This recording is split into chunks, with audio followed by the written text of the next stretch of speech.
When Angela Washington starts at the prestigious Ridgeway Medical Center, she's met with cold stares and hidden prejudices. But Angela refuses to back down.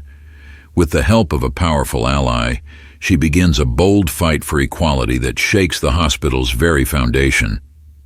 As tensions rise and powerful figures push back, Angela must decide how far she's willing to go to bring about lasting change. Will she succeed in transforming Ridgeway? Share your thoughts in the comments and subscribe for more stories of courage and change. The early morning sun beamed through the glass facade of Ridgeway Medical Center, casting a warm glow on the crisp, modern architecture. Angela Washington, her heart thudding against her chest, stood outside, taking in the pristine appearance of the hospital. It had taken years of hard work to get here. Countless hours of study, late-night shifts, and constant battles with self-doubt were all behind her, and now she was stepping into what should have been her dream job. Her reflection in the hospital's glass doors stared back at her. She took a deep breath and checked her uniform, ensuring everything was perfectly in place. As a newly hired nurse at Ridgeway, she knew expectations were high. The hospital was renowned for its excellence, located in a wealthy suburban neighborhood where patients demanded the best. Her inner voice whispered reassuringly that she was ready for this. Yet there was also a creeping unease. Ridgeway's reputation for prestige came with an air of exclusivity, and Angela knew her presence here as one of the few black nurses wouldn't go unnoticed. Still, her mother's words echoed in her mind, steady and strong. "You've earned this. You worked hard to get here. Don't let anyone tell you otherwise." Angela straightened her back, forced a smile, and pushed open the doors. Inside, the sterile scent of disinfectant greeted her, along with the hushed murmur of conversation and the soft squeak of shoes across the polished floor. Nurses in their neatly pressed uniforms bustled about, some carrying patient charts, others moving equipment, all immersed in their daily routines. Angela could feel her heartbeat quicken as she approached the nurses' station, where two women sat behind computers typing away. "Good morning," Angela greeted them, hoping to sound more confident than she felt. "I'm Angela Washington, the new hire." The two nurses paused their conversation. The older of the two, a woman with sharp features and deep-set eyes, looked up first. Her badge read Martha Rhodes, head nurse. She assessed Angela with a glance, her eyes taking in the new nurse's crisp uniform and bright smile, before nodding curtly. "Yes, we've been expecting you," Martha said, her tone neutral but distant. She turned to the younger nurse beside her, Kelly Harper, who barely offered a polite smile. "Oh, welcome," Kelly said quickly, before her eyes returned to her computer screen. She typed something in and then looked back up at Angela. "Your orientation packet should be ready soon." Angela thanked them both, though she could feel the ice in the air. There was no warmth, no enthusiasm about welcoming her to the team, no casual conversation. She stood there, waiting, awkwardly trying not to fidget under the weight of their silence. Martha turned back to her work, barely acknowledging Angela's presence further. After a few moments, Kelly handed Angela a clipboard with forms to fill out. "You'll need to sign these. You can sit over there while you wait for your supervisor." Angela took the clipboard and stepped aside, her smile fading as she moved to a nearby chair. As she began filling out the paperwork, she noticed the other nurses exchanging whispers just out of earshot. Their glances slid toward her, quick and assessing, before darting away again as if she were an oddity in this otherwise perfectly orchestrated environment. Angela shifted uncomfortably in her seat, the isolation she had felt back in nursing school creeping back into her chest. She had worked so hard to get here, but now she wasn't sure if she was even wanted. Later that morning, Angela was introduced to Dr. Samuel Hayes, the hospital's senior surgeon. He was a tall, thin man in his early 50s with perfectly combed salt and pepper hair, his sharp features adding to his air of authority. Known for his high standards and even higher expectations, Dr. Hayes had a reputation for being tough on the nurses who worked under him. Angela had heard about him before her first day, and she hoped she could impress him with her skills. She greeted him with a warm smile. "Good morning, Dr. Hayes. I'm Angela Washington, the new nurse on staff." Dr. Hayes gave her a cursory glance, his steel-gray eyes scanning her from head to toe. "Washington," he repeated as though tasting the name. His handshake was brief and businesslike. "I assume you've been briefed on our procedures and expectations here at Ridgeway. We hold our staff to the highest standards." "Yes, sir," Angela replied, doing her best to maintain her composure. "I'm ready to do my best." He offered a thin, almost dismissive smile. "Let's hope so. This hospital doesn't tolerate mediocrity." Before she could respond, Dr. Hayes turned to one of the nurses at the station, asking her about the details of a surgery scheduled for that afternoon. The conversation between them was fluid, familiar. Angela stood there awkwardly, unsure if she should stay or leave. When the nurse and Dr. Hayes walked off without so much as a goodbye to her, Angela felt the sting of exclusion. It wasn't outright hostility, but it was clear. She wasn't part of the inner circle, not yet. The rest of the morning passed in a blur of introductions and paperwork, with Angela shadowing various nurses to get a feel for the hospital's layout and the routine of patient care. Martha Rhodes showed her the ropes, but the older nurses' interactions were brief and curt. There was no small talk, no words of encouragement. Angela couldn't help but feel as though she was under a microscope, each of her actions being carefully observed. As Angela walked the sterile white halls, she began to notice the pattern. Conversations around her seemed to pause when she approached, then resume in hushed tones the moment she walked past. Whenever she entered a room, there was a sudden awareness of her presence, like an unspoken acknowledgement that she didn't quite belong. It wasn't obvious. No one said anything overtly offensive, but it was there. The silence, the exclusion, the feeling that she was a stranger in what should have been a welcoming environment. By the time lunch rolled around, Angela was mentally exhausted. She had hoped to find a seat in the break room with the other nurses, maybe strike up a conversation and begin building relationships, but when she entered, she found Kelly Harper and a group of nurses already gathered at a small table, laughing and talking. The room fell quiet the moment she stepped inside. Angela hesitated for a moment, feeling the weight of their eyes on her. Should I sit down, or would I just make things awkward? She grabbed a sandwich from her bag and sat at a corner table, away from the others. Their laughter and conversation picked up again, but it was as though she had faded into the background. No one acknowledged her. She bit into her sandwich, doing her best to ignore the knot forming in her stomach. It wasn't that she expected to be everyone's best friend right away, but the coldness, the exclusion, it was getting to her. She had hoped that once she was out of nursing school, she would be part of a real team. Instead, she felt more isolated than ever. By the end of her shift, Angela was physically and emotionally drained. The day had been filled with tasks, patients, and introductions, but no real connections. It was as if she were just a shadow, moving through the hospital unnoticed, while everyone else carried on as if she didn't exist. As she gathered her things from her locker, she overheard two nurses chatting just around the corner. Their voices were low, but Angela could make out the conversation.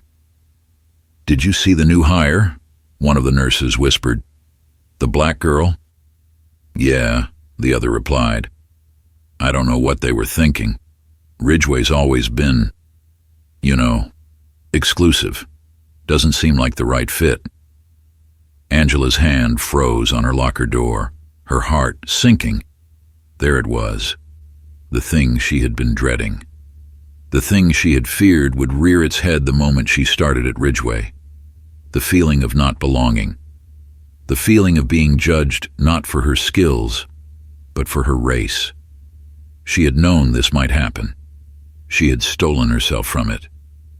But it didn't make the sting any less sharp. Fighting back tears, Angela finished packing up her things and left the hospital. As she stepped out into the cool evening air, she pulled out her phone and dialed a familiar number. After 2 rings, her mother's voice came through, warm and comforting as always. "Hey, baby girl, how was your first day?" Angela hesitated, unsure how to put the day's events into words. "It was challenging, Mama," she finally said, her voice barely above a whisper. There was a pause on the other end, then a soft sigh. "I figured it might be. You're in a place like Ridgeway, they're going to make you work twice as hard just to prove yourself." "I know," Angela replied, her voice trembling. "I just didn't expect it to be this hard. It's like no one even sees me, like I don't belong there." Her mother's voice was steady, strong. "Angela Marie Washington, you listen to me. You've worked too hard to let anyone make you feel like you don't belong. You earned your place at Ridgeway, just like everyone else, and don't you ever let them make you think otherwise." Angela blinked back tears, the weight of her mother's words settling over her like a warm blanket. "Thanks, Mama. I needed to hear that." "You've got this, baby," her mother continued. "Remember who you are and where you come from. You're not just there for yourself, you're there for every little black girl who dreams of being where you are someday. Don't let them take that away from you." Angela closed her eyes, letting her mother's words wash over her. "I won't," she whispered. "I won't let them." The next morning, Angela arrived at the hospital with renewed determination. Her mother's words still rang in her ears as she walked through the sliding glass doors, her head held high. She wasn't going to let the cold stares or the whispered comments get to her. She was here to do her job, and she was going to do it well. That morning, she was assigned to care for a new patient in room 412, a middle-aged man named Thomas Bennett. He had been admitted after a severe skiing accident that left both his arms broken. From what Angela had gathered, Bennett was a high-profile patient, someone important. The air of anticipation surrounding his arrival was palpable. Angela stepped into his room, clipboard in hand, her professional smile firmly in place. "Good morning, Mr. Bennett. I'm Nurse Angela Washington, and I'll be taking care of you during your stay." Thomas Bennett, a tall man with graying hair and a square jaw, looked up at her from his hospital bed. Despite his injuries, he exuded an air of quiet authority. His eyes, sharp and observant, fixed on Angela as she approached. "Good morning, Nurse Washington," he replied, his voice surprisingly strong. "I appreciate your help." Angela smiled and began checking his vitals. As she worked, she couldn't help but notice the way Bennett watched her. His gaze wasn't one of judgment or disdain like she had seen from others. Instead, there was a quiet curiosity in his eyes, as though he were assessing her, but not in the way others had. "You seem very competent," Bennett said after a few moments, his voice even. "How long have you been working at Ridgeway?" Angela paused for a moment, surprised by the genuine interest in his tone. "I've only been here a few days," she admitted. "Still getting the lay of the land." Bennett raised an eyebrow, a hint of amusement in his eyes. "I see. And how are you finding it so far?" Angela hesitated, unsure how much to reveal. "It's been an adjustment," she said carefully, "but I'm managing." Bennett didn't press further, but the knowing look in his eyes told Angela that he understood more than he let on. The days that followed were a whirlwind of tasks, patience, and increasing tension. The subtle exclusion Angela had felt on her first day only seemed to intensify. The other nurses remained polite but distant. Their conversations still stopped short whenever she walked by. No one invited her to join them during breaks, and while they didn't say anything overtly hostile, their coldness was clear. Dr. Hayes remained as dismissive as ever, assigning her the most difficult tasks and patients without so much as a word of encouragement. Each day she found herself bracing for his inevitable critiques, his sharp comments about the speed of her work or the precision of her procedures. He never gave her any credit for the successes she achieved, only pointing out the smallest perceived flaws. One evening, after a particularly grueling shift, Angela overheard another conversation that made her blood run cold. Two nurses were chatting near the break room, their voices low, but audible enough for Angela to catch their words. "Can you believe they hired her?" one of the nurses whispered. "I know," the other replied. "It's all part of their diversity initiative. But let's be real, Ridgeway's always been selective for a reason." Angela stood frozen, her heart pounding in her chest. The weight of constant isolation and exclusion bore down on her, threatening to crush the confidence she had worked so hard to build. She had expected challenges, but she hadn't expected to feel so utterly alone. As she left the hospital that night, Angela felt the cold sting of tears welling up in her eyes. The excitement she had felt when she first started at Ridgeway seemed like a distant memory, replaced by a gnawing sense of doubt and isolation. When Angela finally got home, she sat down on the couch, exhausted in every way possible. She needed to vent, to release all the frustration building up inside her. She dialed her mother's number once again, grateful for the familiarity of that voice. "Hey, baby girl," Gloria Washington greeted her warmly. "How's my strong girl doing?" Angela hesitated, unsure of how to explain the feeling of being isolated in a place where she had hoped to build her career. "It's hard, Mama," she admitted, her voice thick with emotion. "They don't really see me. I feel like I'm just there, but not part of anything." Her mother's voice softened with understanding. "I know it's tough, Angela, but you've got strength in you. You come from a long line of strong women. Don't let them push you out. You've earned your place." Angela closed her eyes, letting the comfort of her mother's words wash over her. Gloria Washington had always been her rock, the voice that had guided her through every storm. "I know, Mama," she whispered, trying to hold back her tears. "I just didn't expect it to feel this lonely." "You're not alone," her mother replied. "You've got people who believe in you, me, your father, and all the women who came before you. You stand tall, baby. Don't let them take away what you've worked so hard to build." Angela nodded, though her mother couldn't see her. "I hear you, Mama. I'll keep pushing." After ending the call, Angela sat in silence for a while, absorbing the weight of her mother's words. She knew that the road ahead would be difficult, but she wasn't ready to give up. Not yet. She had fought too hard to get here, and she wasn't about to let anyone or anything drive her away. The next morning, Angela returned to the hospital with a renewed sense of determination. She reminded herself of why she had become a nurse in the first place: to help people, to make a difference, to prove that she belonged. She wasn't going to let the cold stares or the whispered conversations deter her. As she made her way through the hallways, she felt the same chill in the air, the same distant glances from her colleagues. But this time she refused to let it affect her. She was there to do a job, and she was going to do it to the best of her ability.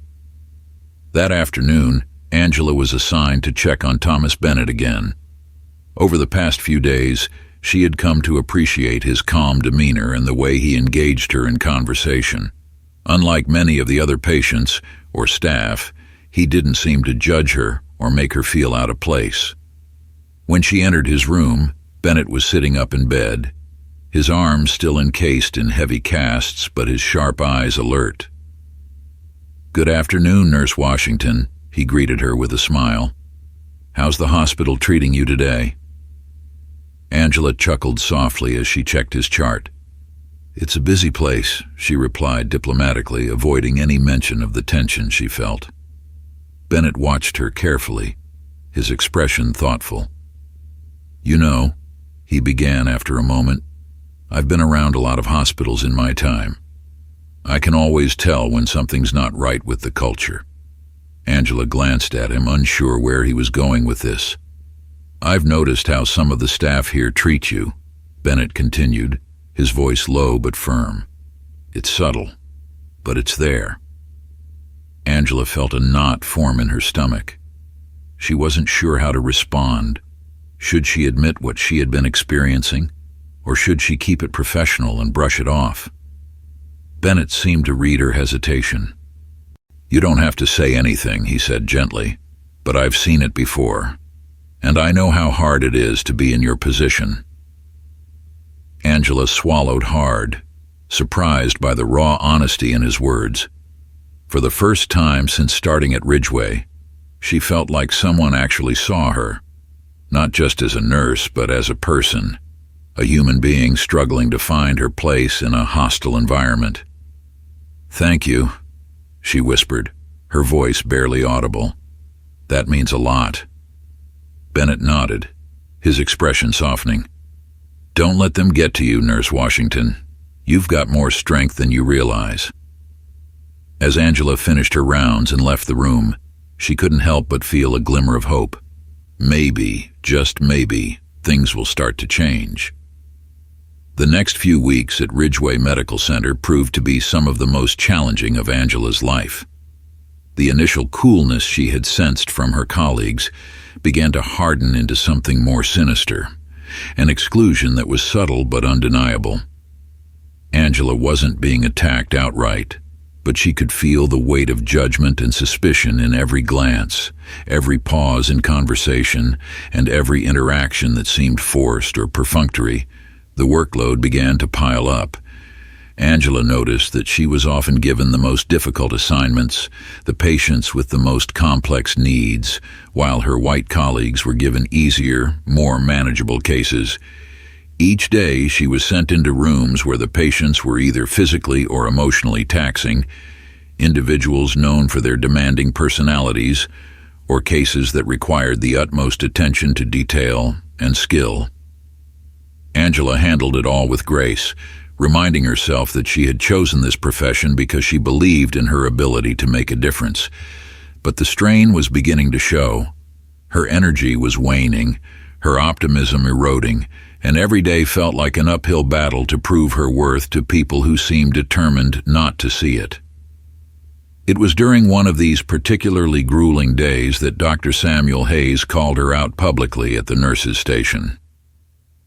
Angela had just finished attending to a patient in the ICU and was in the process of entering notes into the system when Dr. Hayes approached her, his presence demanding attention.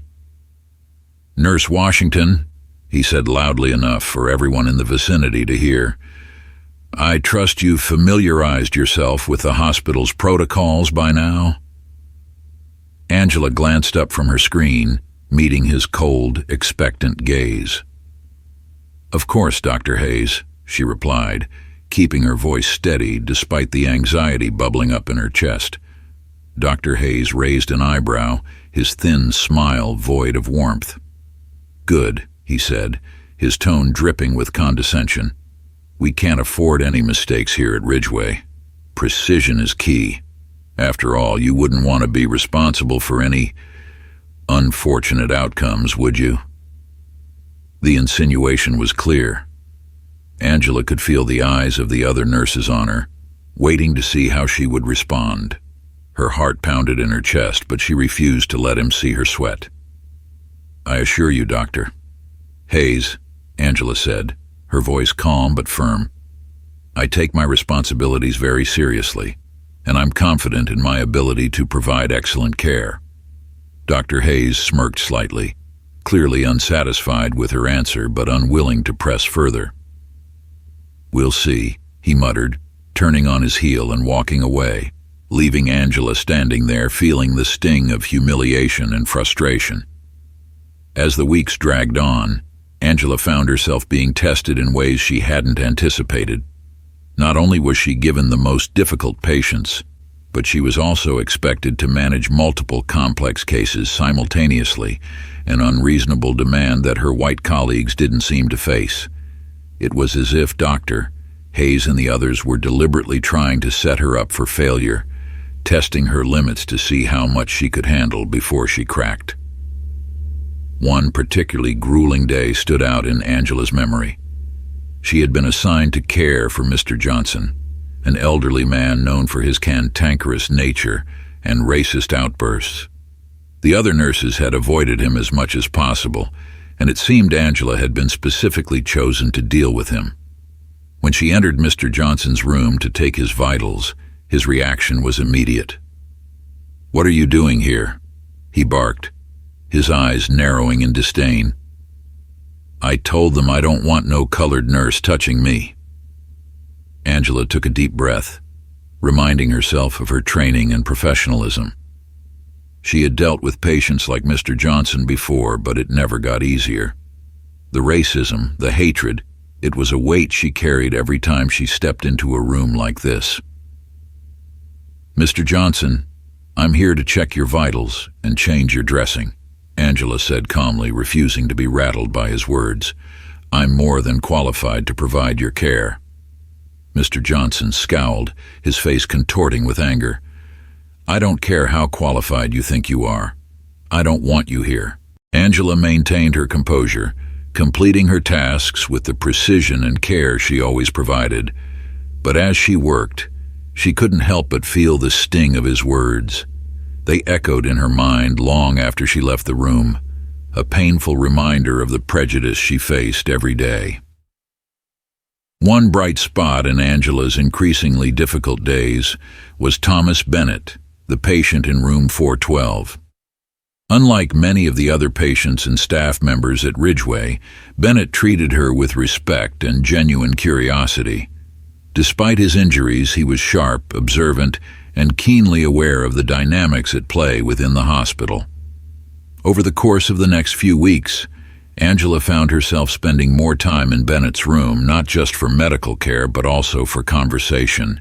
He would often ask her about her work, about the hospital, and about her experiences as a nurse at Ridgeway. He never pressed her to say more than she was comfortable with, but there was a quiet understanding in his tone, as if he already knew the struggles she faced.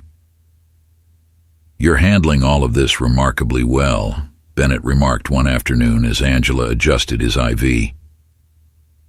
"But I can tell there's more going on here than meets the eye." Angela paused, glancing at him. She could feel the weight of his gaze on her, and for a moment she considered opening up to him. There was something about Bennett, something trustworthy, something that made her feel safe, like he saw her as more than just a nurse. "I've faced some challenges," Angela admitted, choosing her words carefully. "It's not easy, but I'm managing." Bennett nodded thoughtfully. "You're doing more than managing, Nurse Washington. You're thriving in a system that wasn't designed to support you. That takes strength." Angela felt a lump form in her throat at his words. No one had acknowledged her struggles so plainly before. "Thank you," she whispered, unsure of what else to say. Bennett didn't push the conversation further, but Angela could tell that he saw more than most. He had a way of reading the room, of understanding the undercurrents that flowed beneath the surface. She wondered who he really was, what kind of life he had led to have such insight. Despite Bennett's kind words and support, the pressure Angela felt at Ridgeway only continued to mount. Dr. Hayes seemed to take a perverse pleasure in finding fault with her work, no matter how meticulously she performed her duties. It was as if he was waiting for her to slip up, to make even the smallest mistake, so he could justify his condescending attitude toward her. The strain of constantly having to prove herself was wearing Angela down. She found herself double and triple checking everything she did, not because she doubted her abilities, but because she knew that if anything went wrong, it would be used against her. One day, as she was reviewing patient charts at the nurse's station, Dr. Hayes approached her with a stack of files in hand. "Nurse Washington," he said, his voice carrying that familiar edge of superiority, "I need you to handle these cases today. They're particularly challenging, but I trust you're up to the task." Angela glanced at the pile of files, immediately recognizing that this was nearly double the workload of her colleagues. She met Dr. Hayes's gaze steadily, refusing to let him intimidate her. "Of course, Dr. Hayes," she replied, her voice calm. "I'll see to it right away." Dr. Hayes smirked as he walked away, a knowing glint in his eye that made Angela's skin crawl. It was clear that he was testing her, pushing her to see if she would break under pressure. As the day wore on, Angela found herself running from one difficult case to another. The patients assigned to her were some of the most demanding in the hospital, many with complex medical needs, others with challenging personalities that tested her patience and resilience. Despite the overwhelming workload, Angela refused to let her standards slip. She approached each patient with the same level of care and professionalism, even as exhaustion began to set in. But as she moved through the day, she couldn't shake the feeling that she was being set up for failure. Her suspicions were confirmed when, during a brief moment of rest, she overheard two nurses whispering nearby. "Can you believe they're letting her handle all these critical cases?" one nurse said, her voice laced with disdain. "I know," the other replied. "It's like they're just waiting for her to mess up." Angela felt a mix of anger and hurt wash over her. The realization that her colleagues were not only aware of the unfair treatment she was receiving, but were actively watching to see if she would fail was almost too much to bear. By the time her shift ended, Angela was physically and emotionally drained. Every muscle in her body ached, and her mind was a whirlwind of frustration, doubt, and exhaustion. As she gathered her things from her locker, she found herself gravitating toward room 412. She knocked gently on the door before stepping inside, grateful for the quiet calm of Thomas Bennett's room. He looked up from the book he was reading and smiled when he saw her.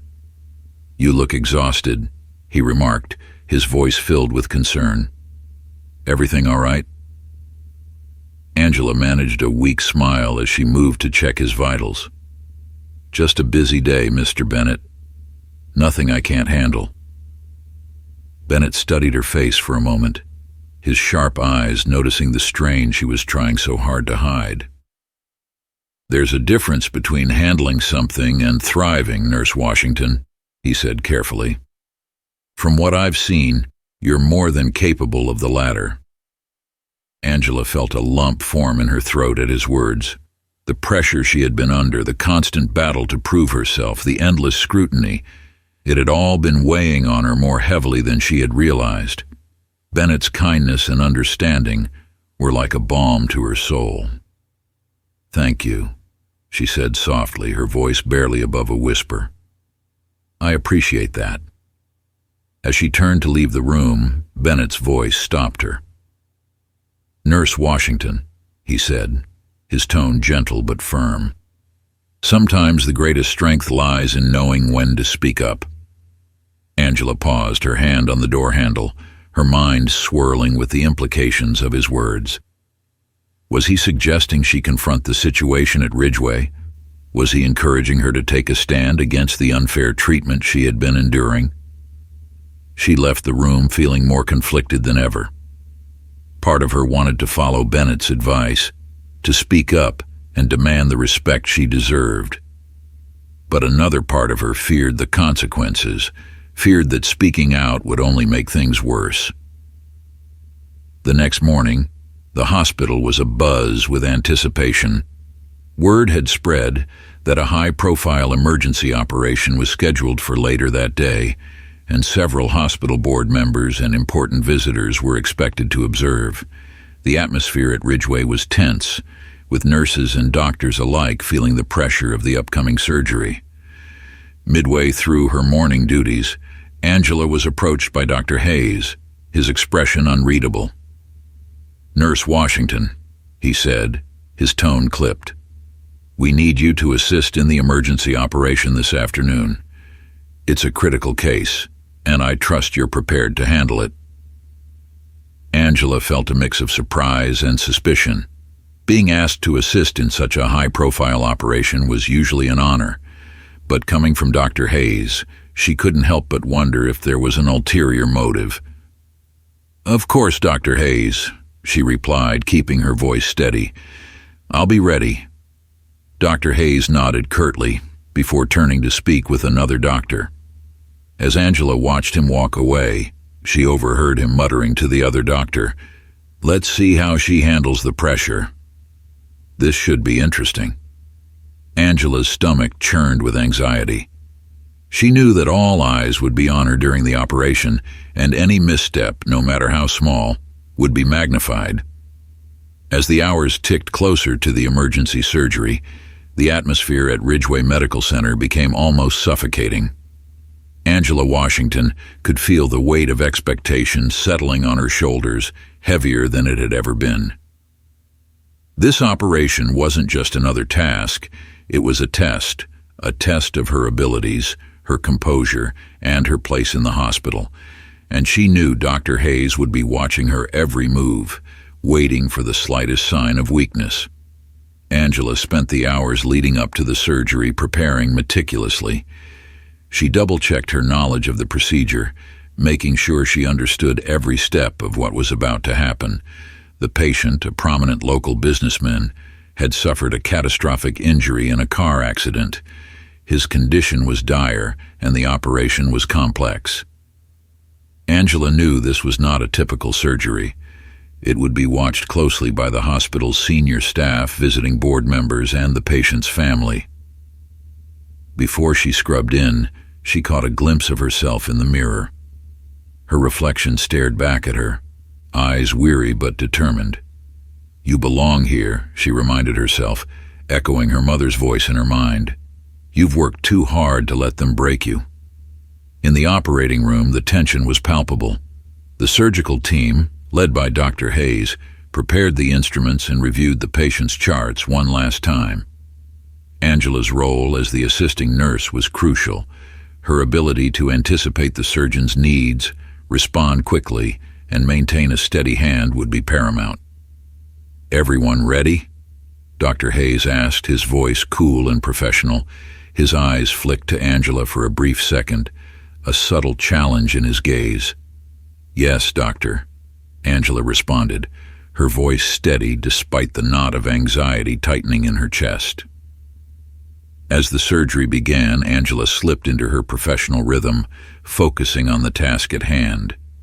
She passed instruments to Dr. Hayes without hesitation, following his lead and anticipating his next moves. Her training took over, her hands moving deftly and confidently, but halfway through the procedure, Angela noticed something that made her heart race. Dr. Hayes's hands trembled slightly as he prepared to make a critical incision near the patient's liver, a vital area with little margin for error. Her breath caught in her throat. He was about to make a mistake. One wrong cut, and the patient's condition could deteriorate rapidly. Angela's mind raced. Do I say something? Speaking up would risk angering Dr. Hayes, humiliating him in front of his peers. But if she stayed silent and the surgery went wrong, the consequences could be catastrophic, for the patient and for her. The room was silent except for the steady beeping of the heart monitor. Time seemed to slow as Angela weighed her options. Finally, she made her decision. "Dr. Hayes," she said, her voice clear but respectful. "I believe approaching from a slightly different angle might give you better access to the liver. It could reduce the risk of damaging the surrounding tissue." The room went completely still. All eyes turned to Angela, and the tension in the air was almost unbearable. Dr. Hayes froze, his expression unreadable as he looked at her. Angela could feel her pulse quicken, but she stood her ground, meeting his gaze. For a long moment, no one spoke. Then, to Angela's surprise, Dr. Hayes gave a curt nod. "Very well," he said, his tone clipped. He adjusted his approach slightly, following Angela's suggestion. The rest of the surgery proceeded without incident, and by the end, the patient's condition had stabilized. As the surgical team began to close the incision, Angela felt a wave of relief wash over her. She had done it. She had spoken up, and she had made a difference. But as the team prepared to leave the operating room, Angela couldn't shake the feeling that she hadn't just saved the patient. She had crossed a line with Dr. Hayes, and there would be consequences. Angela barely had time to change out of her scrubs before Dr. Hayes found her. He cornered her in an empty hallway just outside the operating room, his face flushed with barely controlled anger. "Nurse Washington," he hissed, his voice low and dangerous. "What do you think you were doing in there, undermining me in front of the entire surgical team, in front of the board members?" Angela felt her stomach twist, but she refused to back down. "I wasn't trying to undermine you, Dr. Hayes," she said calmly. "I was trying to protect the patient. I thought the approach you were about to take posed a risk, and I spoke up because it was the right thing to do." Dr. Hayes's eyes narrowed. "The right thing to do?" he repeated, his tone mocking. "You don't get to decide what the right thing is in my operating room. You're a nurse. You follow orders. You don't question me." Angela's pulse pounded in her ears. "With all due respect, Doctor, I'm not just a nurse. I'm a healthcare professional, and it's my responsibility to advocate for the safety of my patients." Dr. Hayes stepped closer, his voice lowering to a menacing whisper. "This is exactly why people like you don't belong in a place like Ridgeway. You think just because you're part of some diversity quota that you have the right to speak out of turn?" Angela's breath caught in her throat. The words hit her like a punch to the gut, and for a moment, all she could do was stare at him, stunned by the blatant racism he had just voiced. She had always suspected he resented her, but hearing it spoken aloud was a shock. Dr. Hayes continued, his voice filled with disdain. "You've been here, what, a few months? And you think you can tell me how to do my job? You've had everything handed to you because the hospital is desperate to look diverse. But let me tell you something. You don't belong here. You never have." Angela's hands trembled at her sides, but she stood tall, refusing to let him see how deeply his words had hurt her. She could feel tears pricking at the corners of her eyes, but she blinked them away, keeping her voice steady. "I earned my place here, Dr. Hayes," she said quietly, "just like everyone else." Dr. Hayes opened his mouth to respond, but before he could say another word, a voice from behind them cut through the tension. "That's enough, Dr. Hayes." Angela and Dr. Hayes both turned to see Thomas Bennett standing at the end of the hallway, his arms still encased in casts, but his presence commanding. His face was calm, but there was an unmistakable fire in his eyes. "I think you've said quite enough," Bennett continued, stepping forward. Dr. Hayes's face paled as he realized who had overheard the conversation. "Mr. Bennett," he stammered, his tone suddenly deferential. I didn't realize you were there." Bennett's gaze was steely as he addressed Dr. Hayes. "I've been awake for a while, Doctor. Long enough to hear how you've been treating Nurse Washington, and long enough to know that your behavior is unacceptable." Angela watched, stunned, as Bennett spoke with an authority that seemed to silence Dr. Hayes completely. She had known Bennett was important, but at that moment she realized just how much power he wielded. "I'm not just a patient here, Dr. Hayes," Bennett continued, his voice calm but firm. "I'm also the CEO of Bennett Health Group, one of the largest healthcare networks in the country, and I can tell you right now that I will not tolerate this kind of behavior in any hospital under my watch." Dr. Hayes's face turned ashen, and he struggled to find his voice. "Mr. Bennett, I didn't mean—" Bennett held up a hand, cutting him off. "I don't care what you meant. What I care about is the culture you've allowed to fester here at Ridgeway. The way you've treated Nurse Washington, and I'm sure others, is a disgrace. I'll be speaking with the hospital administration about your conduct." Dr. Hayes opened his mouth to protest, but Bennett's sharp gaze silenced him. "I suggest you leave, Doctor." "Hayes," Bennett said coldly. "Now." Dr. Hayes, his face pale and his hands trembling, turned and hurried down the hallway, leaving Angela standing there, stunned and speechless. The hallway was quiet for a few moments after Dr. Hayes left, the weight of what had just happened settling over Angela like a heavy blanket. She stood there, still reeling from the confrontation, unsure of what to say or do next. Thomas Bennett turned to face her, his expression softening as he took in the look of shock on her face. "Are you all right, Nurse Washington?" he asked gently. Angela nodded, though she wasn't entirely sure she was all right. Her mind was racing, her emotions swirling in a confusing mix of relief, gratitude, and anger. I didn't expect that," she admitted, her voice barely above a whisper. Bennett gave her a reassuring smile. "You handled yourself with grace and professionalism," he said.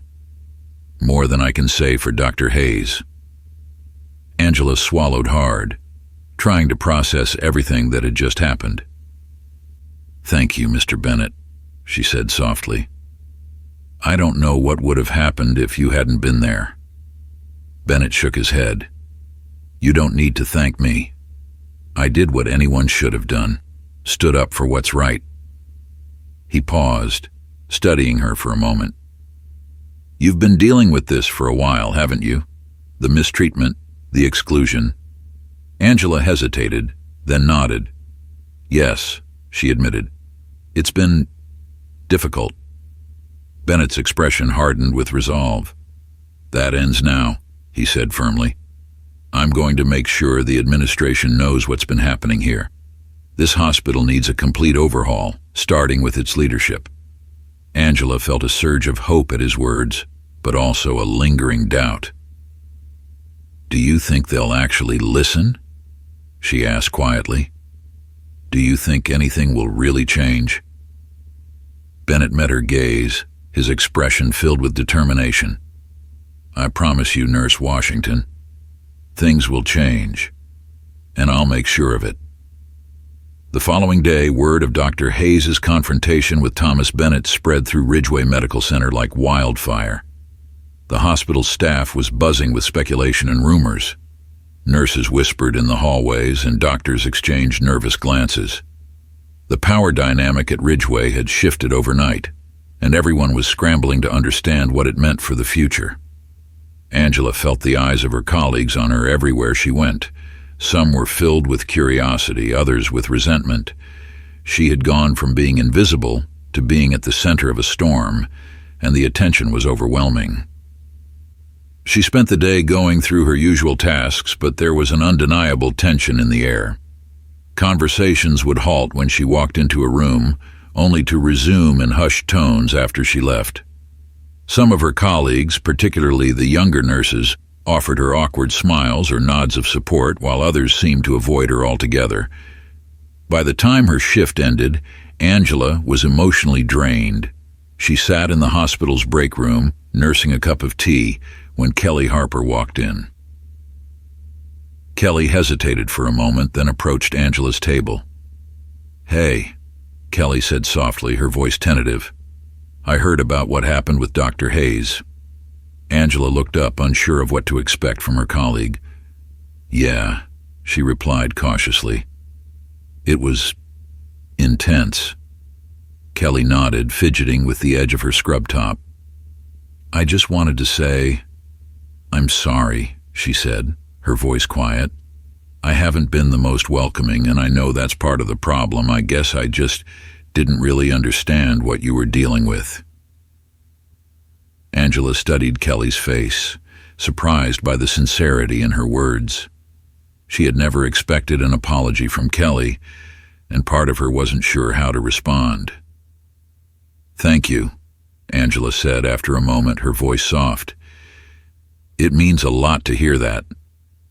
Kelly gave her a small smile. "I want to do better," she said. "I think we all do." Angela nodded, feeling a glimmer of hope for the first time in what felt like forever. Maybe, just maybe, things were starting to change. The days following Dr. Hayes' departure were nothing short of chaotic at Ridgeway Medical Center.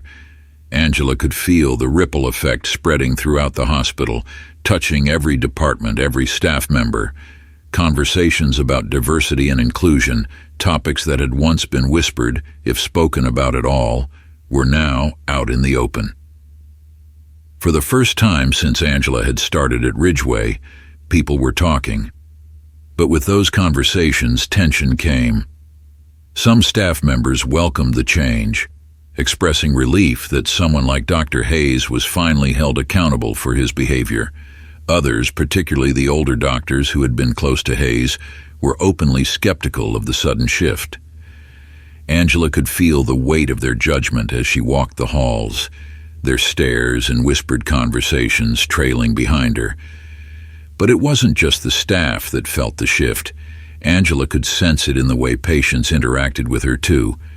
Before, she had often been met with coldness or suspicion. Now some of those same patients seemed to soften, offering her smiles or kind words as she tended to them. The news of Thomas Bennett's intervention had spread beyond the walls of Ridgeway, and it seemed to have reached some of the patients as well. One afternoon, as Angela made her rounds, she found herself in the room of Mrs. Garcia, an elderly woman who had been hospitalized for pneumonia.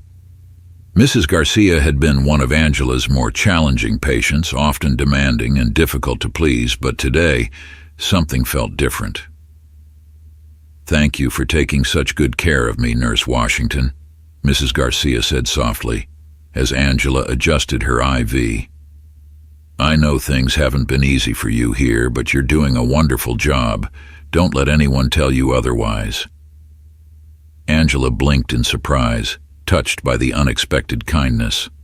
"Thank you, Mrs. Garcia," she replied, her voice filled with gratitude. "That means a lot." As she left the room, Angela couldn't help but smile. Little by little, it felt like the walls that had once isolated her were beginning to crack. Later that week, Angela was called into a meeting with the hospital administration. She entered the boardroom cautiously, unsure of what to expect. The air in the room was thick with the kind of tension that always accompanied significant change.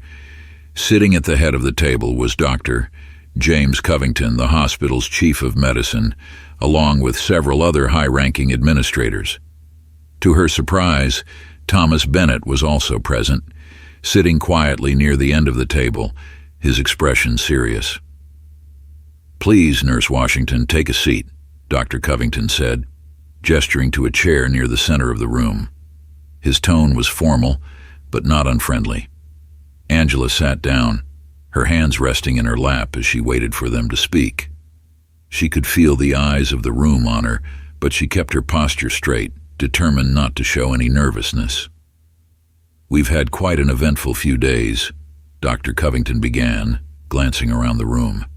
"And it's clear that there are some systemic issues within our hospital that need to be addressed." Angela nodded, unsure of where this was going. "Your actions during the recent surgery," Dr. Covington continued, "and the courage you've shown in speaking up about the mistreatment you've faced, well, they haven't gone unnoticed. We've discussed it at length, and Mr. Bennett here has been quite vocal in his support for you." Angela glanced at Thomas Bennett, who gave her a small nod of encouragement. Dr. Covington cleared his throat before continuing. "As a result, the hospital has decided to appoint you as the head of our newly formed Diversity and Inclusion Committee. You'll be responsible for leading the efforts to address these issues head-on, ensuring that all staff members, nurses, doctors, and administrators are held to the highest standards of professionalism and respect." Angela's heart skipped a beat. A promotion? She hadn't been expecting this. It was both an honor and a massive responsibility. Of course, we understand this will be a challenging role, Dr. Covington added. But we believe you're the right person to lead this effort. You've shown incredible resilience, and we have no doubt that you'll be able to bring about the changes we need here at Ridgeway. For a moment, Angela was speechless. The weight of the opportunity of the trust they were placing in her settled over her like a heavy cloak. She had dreamed of making a difference, but to be given the chance to lead such an important initiative was beyond anything she had imagined. "I thank you," Angela said, her voice steady despite the whirlwind of emotions coursing through her. "I'm honored to accept this role, and I promise to give it everything I have." Bennett smiled, a look of approval in his eyes. "I have no doubt you will, Nurse Washington." As the meeting concluded and the administrators filed out of the room, Bennett stayed behind for a moment, waiting until they were alone. "You're ready for this," he said, his tone reassuring. "I've seen the way you handle pressure, the way you rise to the challenge. This is just the beginning." Angela smiled, feeling a surge of confidence. "Thank you, Mr. Bennett, for everything." Bennett shook his head. "Don't thank me. You've earned this. Now go show them what you're capable of." Angela's promotion didn't come without its challenges. While some of her colleagues congratulated her, Kelly Harper being among the first to offer genuine support, others were less enthusiastic about the change in leadership. The Diversity and Inclusion Committee was a bold new initiative, but not everyone believed in its necessity. Some, particularly those who had been close to Dr. Hayes, saw it as a direct challenge to the hospital's existing hierarchy. At the first committee meeting, Angela faced more resistance than she had expected. The room was filled with doctors, nurses, and administrative staff, many of whom were skeptical of the changes Angela was proposing. "What exactly is the point of this committee?" one doctor asked, his arms crossed over his chest. "We're already providing excellent care to our patients. Why do we need to waste time on this diversity stuff?" Angela felt a flicker of frustration but kept her composure. "Diversity and inclusion aren't distractions from patient care," she explained calmly. "They're fundamental to improving it. When staff members feel respected and valued, they're able to perform their jobs more effectively. And when patients see themselves reflected in the people who care for them, it builds trust and leads to better outcomes."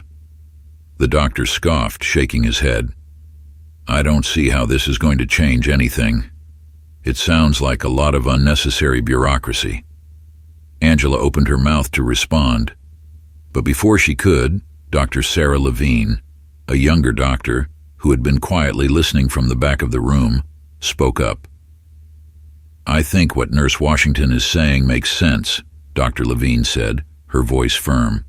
"We've all seen the way certain staff members have been treated around here, and it's not just about race, it's about respect. If we want to be the best, we need to treat everyone like they belong here." Angela felt a wave of gratitude toward Dr. Levine. She had known that not everyone would be on board with the committee's goals, but it was heartening to see that there were people willing to stand up for change. Over the next few weeks, Angela threw herself into her new role with determination. She organized training sessions, met with department heads to discuss inclusive hiring practices, and began to draft new policies aimed at creating a more equitable workplace. The work was exhausting, and the pushback was constant, but Angela refused to give up. The weight of her new responsibilities began to take a toll on Angela. Between her regular nursing duties and her leadership of the Diversity and Inclusion Committee, there were days when she barely had time to breathe. She worked late into the night, often staying at the hospital long after her colleagues had gone home, reviewing documents, drafting proposals, and responding to countless emails. Her personal life, once a source of balance and comfort, began to fray. Angela's calls to her mother, Gloria Washington, became less frequent, and she found herself too exhausted to spend time with friends. She could feel the walls closing in around her, the pressure building with each passing day. One evening, after a particularly grueling day, Angela sat alone in the break room, her head in her hands. She had just come from a meeting with the hospital administration, where several of her proposals had been met with skepticism and resistance. No matter how hard she worked, it felt like she was constantly swimming upstream. "You look like you could use a break," a voice said from the doorway. Angela looked up to see Kelly Harper standing there, a sympathetic smile on her face. Angela sighed, rubbing her temples. "I feel like I'm trying to move a mountain with a teaspoon." Kelly chuckled softly, walking over to join her at the table. "You're doing an incredible job, Angela. Everyone knows it, even the people who are giving you a hard time." Angela shook her head, feeling the weight of doubt settle over her. "It doesn't feel like enough. Every time I think I'm making progress, something else gets in the way." Kelly reached out and placed a hand on Angela's arm, offering her a reassuring squeeze. "Change doesn't happen overnight. It's a slow process, and sometimes it feels like you're not getting anywhere, but trust me, you're making a difference. I see it. Other people see it too." Angela smiled weakly, grateful for the support. "Thanks, Kelly. I needed to hear that." Kelly stood up, giving Angela an encouraging smile. "You've got this. Don't forget that." As Kelly left the room, Angela leaned back in her chair, taking a deep breath. The road ahead was long, but she wasn't alone. She had allies, and she had her own inner strength. And no matter how heavy the burden, she knew she couldn't give up. As the weeks went by, Angela began to notice small but significant changes at Ridgeway. The Diversity and Inclusion Committee had begun to gain traction, and more staff members were starting to take it seriously.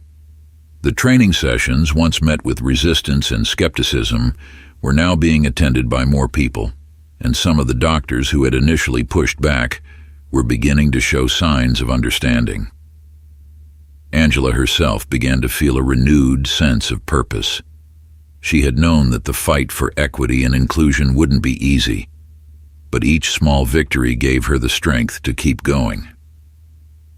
She began to build stronger relationships with her colleagues, including Dr. Sarah Levine and Kelly Harper, both of whom became valuable allies in her efforts to transform Ridgeway.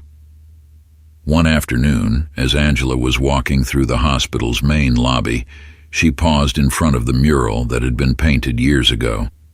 The mural depicted the history of Ridgeway, a history that had largely excluded people like her. But now, standing there, Angela felt something shift inside her. For the first time, she felt like she was truly a part of that history. She was making a difference, not just for herself, but for everyone who came after her. As she stood there, Thomas Bennett approached, his arms now free of the casts that had once confined them. "I hear things are moving in the right direction," Bennett said with a smile. Angela nodded, feeling a sense of pride. "Slowly but surely." Bennett studied the mural for a moment before turning to Angela. "You've done something remarkable here, Nurse Washington. You've started a conversation that should have happened a long time ago." Angela smiled softly. "It's just the beginning." Bennett nodded, his expression thoughtful. The beginning of something much bigger than Ridgeway.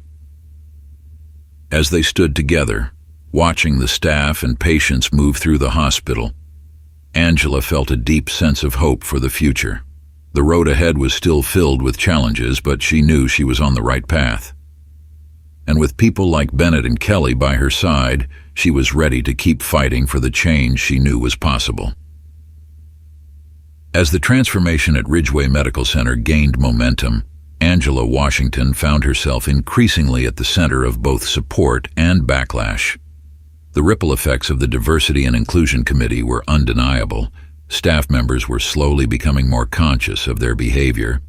and a few new policies had been implemented to address hiring practices and patient care.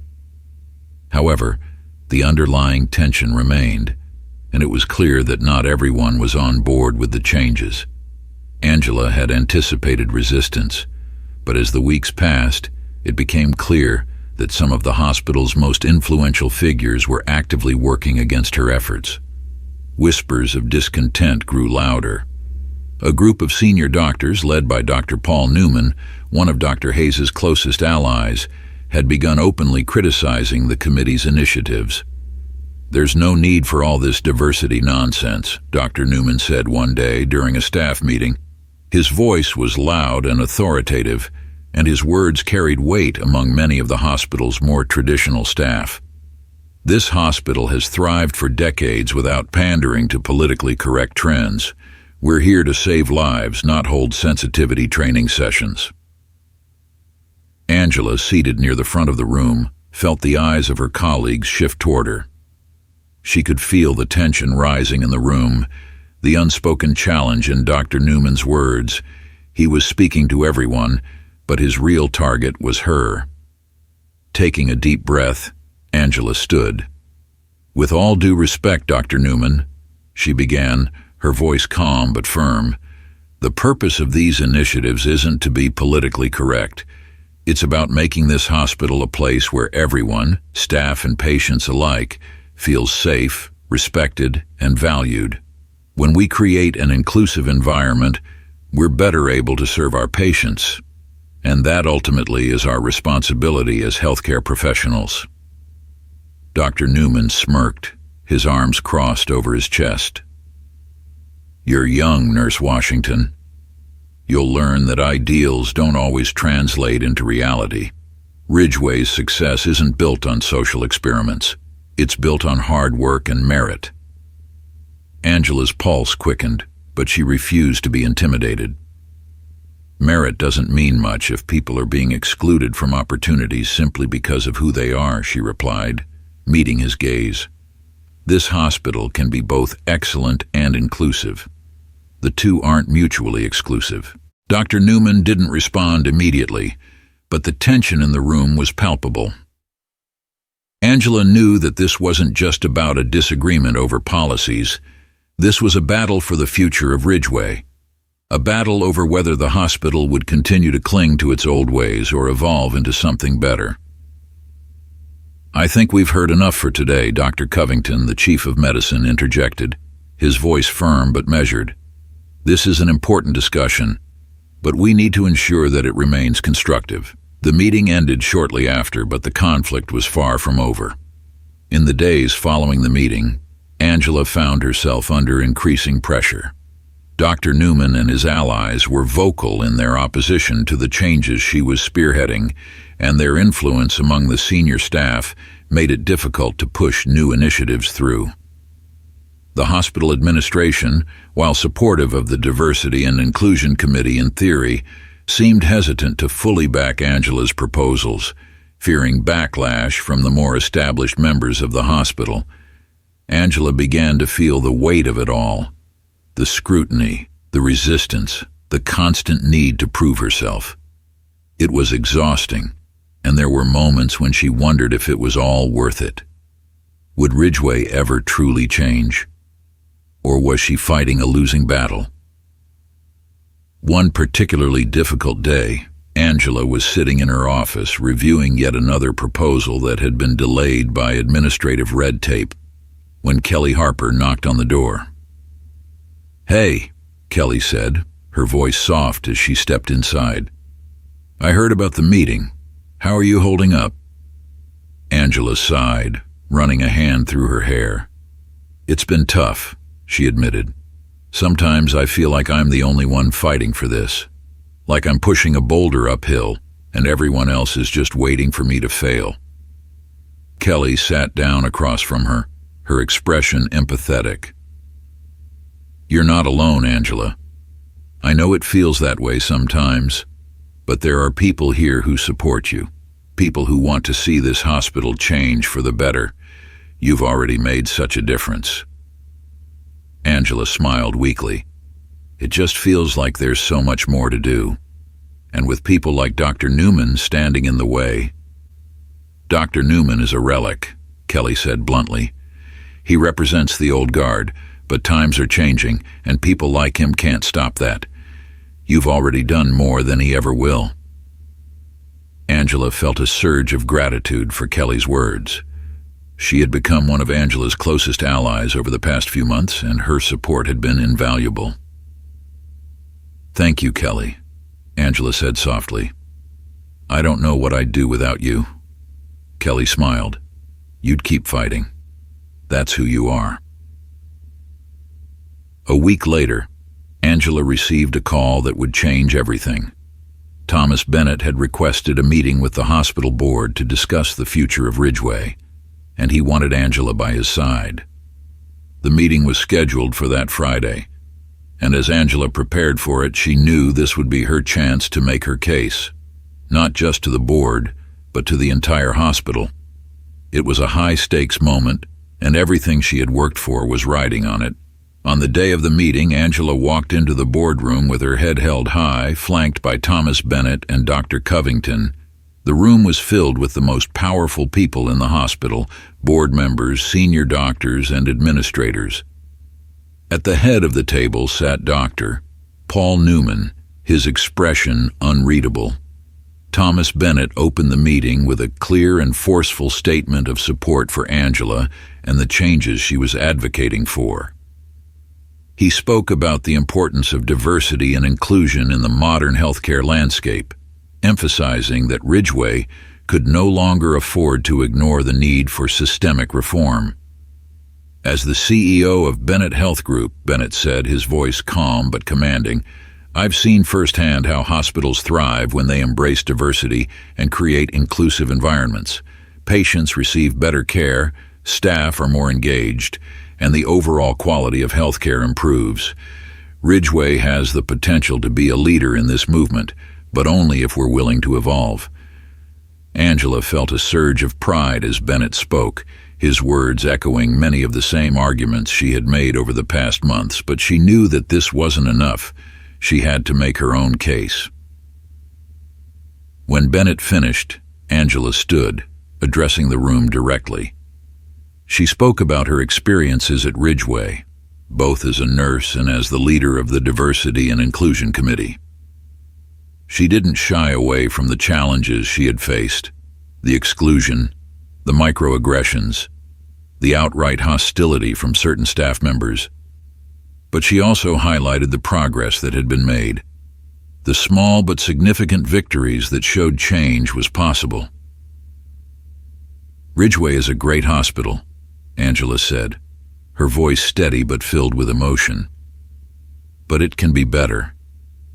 We can create a workplace where everyone, regardless of their background, feels respected and valued.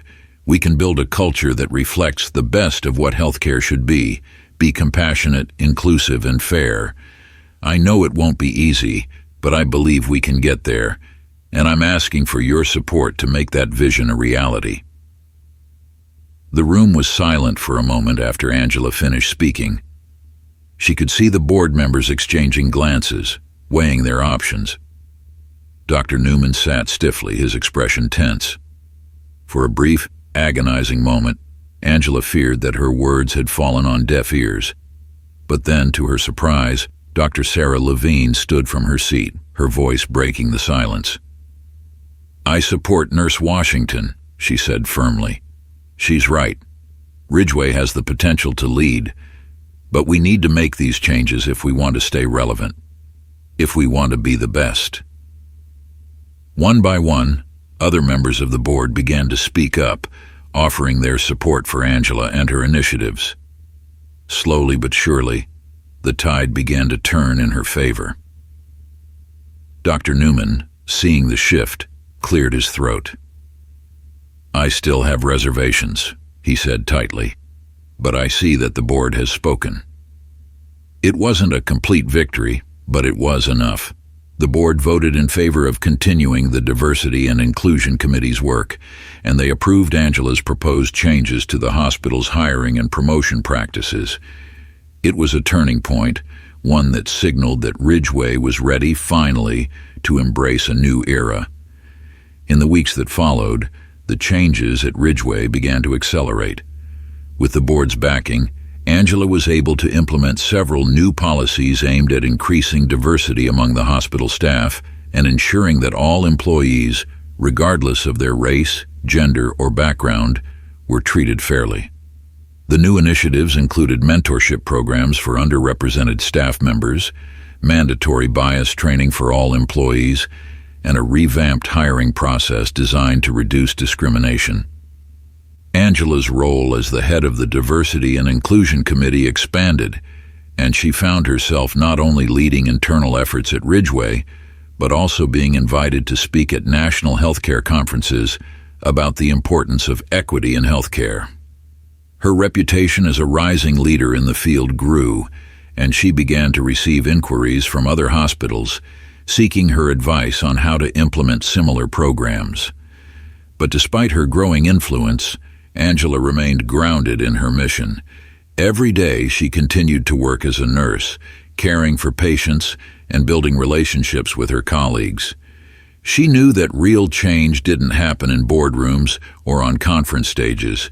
It happened in the daily interactions between staff and patients, in the small moments of empathy and understanding that defined healthcare at its best. One evening, as Angela was preparing to leave the hospital after a long day, she ran into Thomas Bennett in the lobby. He was there for a follow-up appointment and was chatting with one of the receptionists when he spotted her. "Nurse Washington," he greeted her warmly, stepping over to shake her hand. "I hear things are going well." Angela smiled. "They are. Slowly but surely. We're making progress." Bennett nodded, his expression thoughtful. "You've done something incredible here, Angela. You've taken on a system that didn't want to change, and you've pushed it forward. That's no small feat." Angela felt a swell of pride at his words. "Thank you, Mr. Bennett. I couldn't have done it without your support." Bennett shook his head.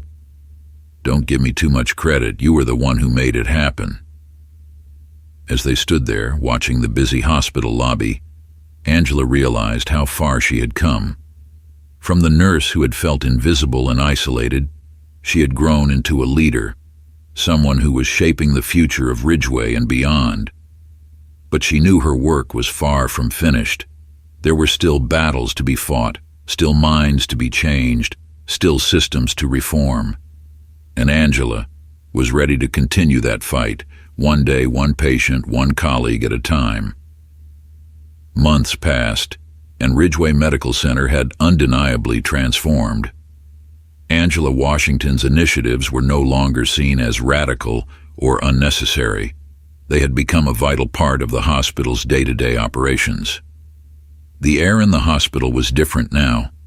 There was a palpable sense of inclusion and collaboration that hadn't existed before. Staff members were more open, willing to discuss difficult topics, and patients began to notice the change in the way they were treated. Angela, now firmly established as the Chief Diversity Officer, was not only overseeing the internal workings of Ridgeway, but had also taken on an advisory role for several other hospitals within the Bennett Health Group. She traveled frequently, meeting with hospital administrators across the country who were eager to implement the kinds of reforms that had turned Ridgeway into a model of progress. But as much as the external victories were gratifying, it was the small moments at Ridgeway that meant the most to her. Walking through the hospital, Angela could feel the subtle shifts in how people interacted. Dr. Sarah Levine, who had stood up for her in the board meeting, had become one of her closest allies. Together, they worked to ensure that Ridgeway's medical teams remained engaged with the ongoing diversity efforts. Even Kelly Harper, who had once been distant and indifferent, had become a trusted colleague and friend. Angela often found herself reflecting on the journey they had shared, how their initial awkward interactions had slowly evolved into mutual respect and support. Kelly had even taken on a leadership role within the Diversity and Inclusion Committee, helping to mentor younger nurses who had joined the hospital. "I never thought I'd say this," Kelly said one afternoon as they sat together in the break room, "but I've learned more in the past 6 months than I did in my entire nursing career. You've changed the way I see everything." Angela smiled, feeling a warmth spread through her chest. "It's not just me," she said softly. "We've all been part of this change." As they chatted, Angela caught a glimpse of Martha Rhodes, the once stern head nurse, walking by. Angela had always been wary of Martha, who had never fully embraced the reforms, but now even Martha seemed to have softened. She offered Angela a nod of acknowledgement, a small but significant gesture that showed how far they had come. Just as Angela began to feel that Ridgeway's transformation was well underway, a new challenge arose, one that would test everything she had built. One afternoon, during a routine staff meeting, Angela was informed of a major donor event scheduled for the following month. The event was designed to bring in wealthy benefactors, many of whom had long-standing relationships with Ridgeway. Angela had been asked to present the work of the Diversity and Inclusion Committee, showcasing the changes that had been implemented. At first, Angela was excited about the opportunity. It was a chance to highlight the hospital's progress and demonstrate the positive impact that diversity efforts had made. But as the event drew closer, whispers of dissent began to surface once again. Several of the older doctors, those who had resisted change from the beginning, were concerned that the focus on diversity might alienate some of the hospital's more conservative donors. Dr. Paul Newman, who had begrudgingly accepted the changes at Ridgeway but still harbored resentment toward Angela, made his position clear during a private meeting with the hospital board. "Look," Dr. Newman said, his voice firm, "I understand that we've made some progress, and I'm not saying that diversity isn't important, but this event is about securing funding for the hospital's future. These donors don't care about inclusion, they care about results. We need to focus on what's important, our reputation for medical excellence." Angela, sitting across from Dr. Newman, felt her stomach tighten. She had anticipated some resistance, but hearing it framed in such stark terms made it clear that this was more than just a disagreement. It was an attempt to undermine everything she had worked for. "I disagree," Angela said, keeping her voice calm but resolute. "Diversity and inclusion are directly tied to our medical excellence. If we want Ridgeway to be a leader in healthcare, we need to show that we value every member of our staff and every patient who walks through our doors. The donors need to understand that this is part of what makes Ridgeway exceptional." Dr. Newman scoffed. "These donors aren't interested in social issues, Nurse Washington. They're interested in outcomes. We need to give them what they want." Angela felt a surge of frustration, but she held her ground. "What they want is for Ridgeway to continue thriving," she said, her voice steady. "And we can't do that if we ignore the needs of our staff and patients. This isn't just about politics. It's about ensuring that we provide the best care possible, and that starts with creating a culture where everyone is valued." The board members exchanged glances, clearly divided on the issue. Angela knew this wasn't going to be an easy fight, but she was determined to make sure that Ridgeway's progress wasn't undone for the sake of appeasing a few wealthy benefactors. In the days leading up to the donor event, Angela worked tirelessly to prepare her presentation. She gathered data showing how the hospital's diversity initiatives had improved patient outcomes, reduced staff turnover, and increased overall satisfaction among both employees and patients. But she knew that numbers alone wouldn't be enough. She needed to tell the story of Ridgeway's transformation in a way that would resonate with the donors. On the night of the event, the hospital's grand atrium was filled with well-dressed guests, their conversations buzzing with anticipation. The atmosphere was one of elegance and formality, with the hospital's leadership mingling with potential benefactors. Angela could see Dr. Newman moving through the crowd, speaking with several donors who had been part of Ridgeway's inner circle for years. As the evening progressed, the time for Angela's presentation arrived. She stepped up to the podium, feeling the weight of the room's attention settle on her. The crowd of donors, board members, and senior doctors watched her closely, their expressions a mix of curiosity and skepticism. Angela took a deep breath and began. She spoke about the work of the Diversity and Inclusion Committee, explaining how Ridgeway had not only embraced diversity, but had also used it as a catalyst for improving every aspect of the hospital's operations. She shared stories of patients who had experienced better care because of the changes, of staff members who had found their voices and felt empowered to contribute more fully. But it wasn't until she told the story of Thomas Bennett that the room truly began to shift. Angela explained how Bennett, once a patient at Ridgeway, had become one of the hospital's strongest advocates for change. She described his role in helping to transform Ridgeway from a place of exclusion to a place of opportunity, where everyone was given the chance to succeed. "This isn't just about diversity for diversity's sake," Angela said, her voice clear and confident. "It's about building a hospital where the best talent can thrive, where every patient receives the care they deserve, and where we're constantly striving to be better. Ridgeway is stronger because we've embraced these values, and that's why we'll continue to lead in healthcare." As she finished her presentation, the room was silent for a moment. Then slowly, the applause began. It was soft at first, but it grew steadily until the entire atrium was filled with the sound of clapping. Angela glanced around the room and saw that even some of the more conservative donors were nodding in approval. Dr. Newman, standing near the back of the room, looked unimpressed, but Angela didn't care. She had made her case, and the donors had listened. The donor event was a success. Ridgeway received several large donations that night, and the board, now fully on board with Angela's vision, gave her even more authority to implement the changes she had been fighting for. The hospital's diversity and inclusion efforts became a model for other institutions across the country, and Angela's work began to gain national attention. It wasn't long before she was invited to speak at healthcare conferences, sharing Ridgeway's story with hospitals and medical institutions eager to replicate its success. Her reputation as a leader in the field of healthcare equity continued to grow, and soon she found herself consulting for hospitals far beyond the Bennett Health Group.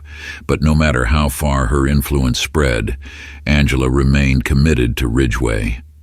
This was where her journey had begun, and it was where her heart remained. She continued to work closely with the staff, ensuring that the changes she had fought for became permanent fixtures in the hospital's culture. One afternoon, as Angela walked through the halls of Ridgeway, she passed a group of young nurses gathered near the break room. They were laughing and chatting, their energy infectious. Angela smiled as she watched them, remembering how alone she had felt when she first started at Ridgeway. "Nurse Washington," one of the nurses called out, waving her over.